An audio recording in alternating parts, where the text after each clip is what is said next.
Welcome to chef BSM.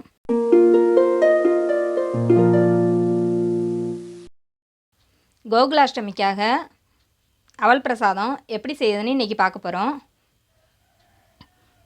அடுப்பு இல்லாமல் சமைக்காமல் ரொம்ப ஈஸியாக இந்த அவல் பிரசாதம் செய்யலாம். அது எப்படி செய்யலான்னு பார்க்கலாம். அதுக்கு முன்னாடி இது வரைக்கும் நம்ம சேனலை சப்ஸ்கிரைப் பண்ணாதவங்க சப்ஸ்கிரைப் பண்ணிவிடுங்க. அப்போ தான் நம்ம போடுற வீடியோ எல்லாம் உடனே நோட்டிஃபிகேஷனில் வரும். வாங்க இந்த அவல் பிரசாதம் எப்படி செய்கிறதுன்னு பார்க்கலாம். அவல் பிரசாதம் செய்கிறதுக்கு நான் இன்றைக்கி தட்டை அவல் தான் எடுத்திருக்கேன். இது ரொம்ப நேரம் ஊற வைக்கணும்னு அவசியம் இல்லை, ஒரு நிமிஷம் ஊறினாலே போதும். இப்போ இந்த அவலை ஒரு அகலமான பாத்திரத்தில் சேர்த்துக்கலாம். நான் 1 கப்பு அவலில் எடுத்திருக்கேன். இப்போ இந்த அவலில் தண்ணி சேர்த்துக்கலாம்.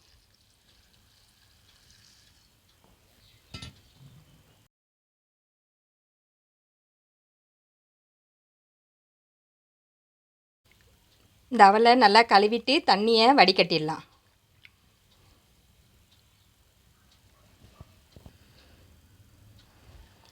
தண்ணி எல்லாத்தையும் வடிகட்டியாச்சு. இப்போ இதில் 1/4 கிளாஸ் அளவுக்கு தண்ணி சேர்த்துக்கலாம்.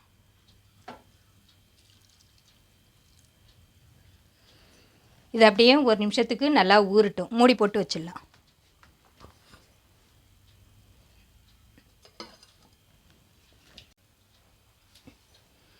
ஒரு நிமிஷம் ஆயிடுச்சு.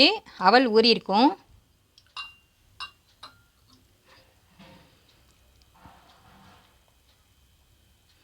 இப்போ இதில் நம்ம 1 கப் அளவுக்கு அவல் எடுத்திருந்தோம். 1/2 கப்புக்கு கம்மியாக நாட்டு சர்க்கரை சேர்த்துக்கலாம். இந்த சர்க்கரை பார்த்திங்கன்னா மண் தூசிலாம் இல்லாமல் சுத்தமான நாட்டு சர்க்கரை, அதனால் அப்படியே சேர்த்துக்கலாம்.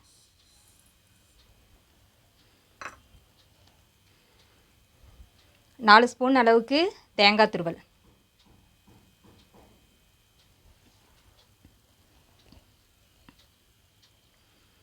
கொஞ்சமாக ஏலக்காய் பொடி,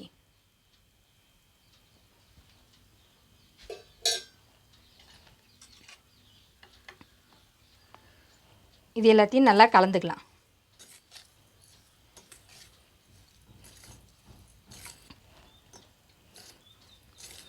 அவல் பார்த்திங்கன்னா நம்ம ராவாவே சாப்பிடக்கூடிய ஒரு பொருள் தான். இது பிரசாதத்துக்காக மட்டும் இல்லை, காலையில் பிரேக்ஃபாஸ்ட்டுக்கும் இது சாப்பிட்டுக்கலாம். அவலில் அவ்வளோ சத்து இருக்கிறதுனால பிரேக்ஃபாஸ்ட்டுக்கு எடுத்துக்கலாம். இது கோகுலாஷ்டமி மட்டும் இல்லாமல் வெள்ளிக்கிழமை, பிரதோஷம், விஜயதசமி இது மாதிரியான விசேஷ நாட்கள்லேயும் பூஜைக்காக இந்த பிரசாதம் செஞ்சு வைக்கலாம். இப்போ நமக்கு அவல் பிரசாதம் ரெடி ஆகிடுச்சு. இந்த மாதிரி நீங்களும் ஒரு தடவை செஞ்சு பாருங்கள். பிடிச்சிருந்தால் லைக் பண்ணுங்கள், ஷேர் பண்ணுங்கள். மறக்காமல் நம்ம சேனலை சப்ஸ்கிரைப் பண்ணிவிடுங்க.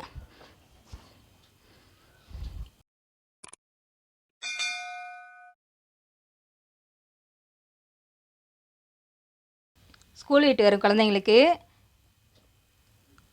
இந்த மாதிரி இனிப்பு அவல் கொடுக்கும்போது அதில் பாதாம், நட்ஸு இதெல்லாம் சேர்த்து கொடுத்திங்கன்னா ரொம்ப ஹெல்த்தியாக இருக்கும். குழந்தைகளும் விருப்பமாக சாப்பிடுவாங்க.